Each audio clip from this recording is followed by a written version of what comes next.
Welcome to Donmar TV News Channel. Commission on Elections spokesperson James Jimenez na ang mga kandidato sa pagkapresidente at vice-presidente sa darating na eleksyon ngayong taon ay dapat na mangako na sasali sa mga debate sa COMELEC na magsisimula ho sa susunod na buwan. Ginawa ni Jimenez ang naturang pahayag matapos na tanggihan ni presidential aspirant at dating Senador Ferdinand Bongbong Marcos Jr. na lumahok sa isang presidential interviews para sa araw na ito. Nauna nang sinabi ng tagapagsalita ng COMELEC na ang batas ay hindi nangangailangan ng partisipasyon ng mga kandidato sa pampublikong debate at hindi maaring obligahin ng poll body ang mga kandidato na magpakita. Gayunman, madalas lumahok ang mga kandidato sa ganitong uri ng pampublikong forum dahil naman sa massive airtime. Sinabi ni Jimenez na nagpaplano ang COMELEC na magsagawa ng isang pampublikong debate kada buwan para sa mga kandidato sa pagkapangulo at pangalawang pangulo, simula yan sa pagpasok ng Pebrero hanggang buwan ng Abril. Sisimula na umano ang pagpirma ng Memorandum of Understanding sa bawat kandidato para magkasundo sila sa mga alituntunin sa mga isasagawang debate. Ang panahon ng kampanya para sa mga kandidato para sa pambansang posisyon ay magsisimula sa Pebrero 8. Ang panahon naman ng kampanya para sa mga lokal na kandidato sa kabilahong banda ay magsisimula naman sa 25 ng Marso. Ang 2022 national and local elections ay nakatakda namang idaos sa Mayo 9. Kanya-kanyang komento ang mga presidential aspirant sa usapin sa agrikultura. Kinwestiyon ni presidential aspirant Senator Manny Pacquiao ang tila nakaumang na pag-i-import ng Department of Agriculture ng isda, partikular ang galunggong, dahil sa epekto ng bagyong Odette. Banat ni Pacquiao, alangan naman daw na nalunod ang isda dahil sa bagyo. Imbis daw na pag-i-import, hinihikayat niya si Agriculture Secretary William Dar na tulungan ang mga lokal na maing isda para sa ikararami ng kanilang ma-harvest. Ayon naman kay Presidential Aspirant Yodi de Guzman, kung pala rin siyang manalo, nais niyang doblihin ang pondo para sa agrikultura. Napakaliit daw kasi na nakalaan na pondo para rito. Dapat pangaraw ay tayo ang nag-export ng agriculture products.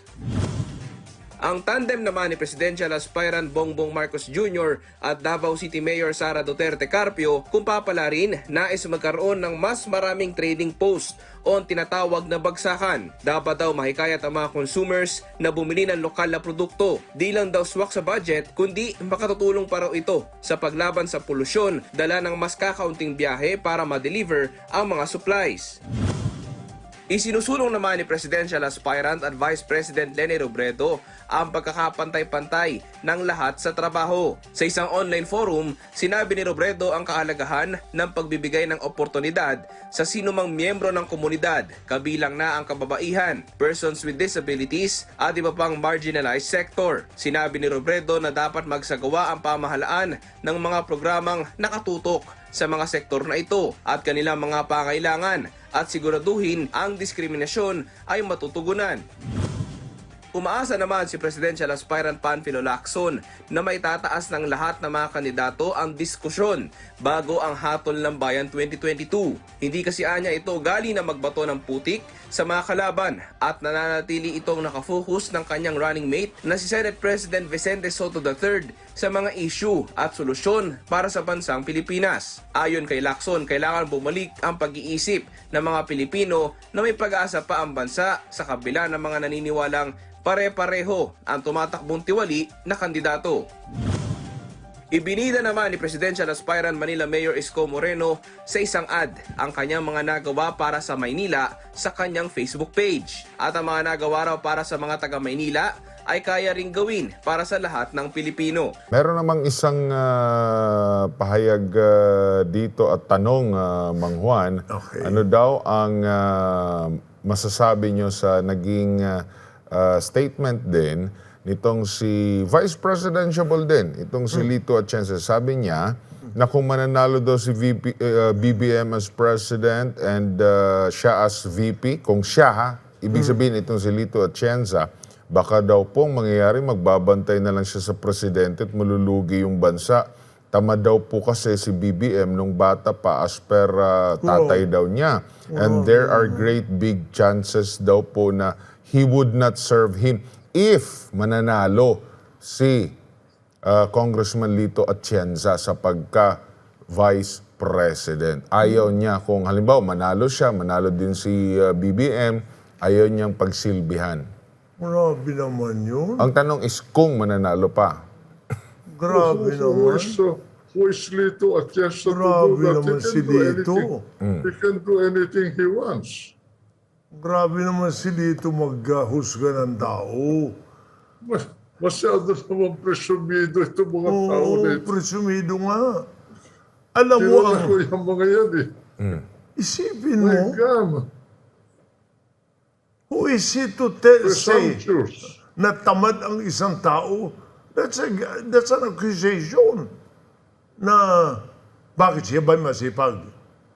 Yan ang tanong. Anyway. Naku, akala ko ang Katoliko, Alam mo, wag ng the Katoliko. essence of freedom sa atin. Kagaya ng ni Jessica Soho. Okay, you're a member of the press. Period. But you cannot compel me to Di ba ngayong araw yan? accept your invitation if I do not want. Oh. You should be thankful if I'll go to you and answer your questions. Basta, What are you? tama. Ikaw, Manjes. Hindi, dapat talaga isipin nyo, kayong mga kababayan, kayong buong boboto, tandaan lang nyo. Huwag ho kayong makinig sa kaliwat kanan kasi ang mga naninirayan. Makinig kayo doon sa Meron namang isang pahayag dito at tanong, Mang Juan. Okay. Ano daw ang masasabi nyo sa naging statement din nitong si Vice Presidential din, itong si Lito Atienza. Sabi niya na kung mananalo daw si BBM as President and siya as VP, kung siya ibig sabihin itong si Lito Atienza, baka daw pong mangyayari, magbabantay na lang siya sa presidente at malulugi yung bansa. Tama daw po kasi si BBM nung bata pa as per tatay daw niya. And there are great big chances daw po na he would not serve him if mananalo si Congressman Lito Atienza sa pagka-Vice President. Ayaw niya kung halimbawa manalo siya, manalo din si BBM, ayaw niyang pagsilbihan. Grabe naman yun. Ang tanong is kung mananalo pa. Grabe naman. Who is Lito Atienza to do Grabe that? naman si Lito. He can do anything he wants. Grabe naman si Lito maghusga ng tao. Masyado naman presumido itong mga tao na Oo, ito. presumido nga. Alam mo, Kilala ko yung mga yan eh. isipin My mo, God.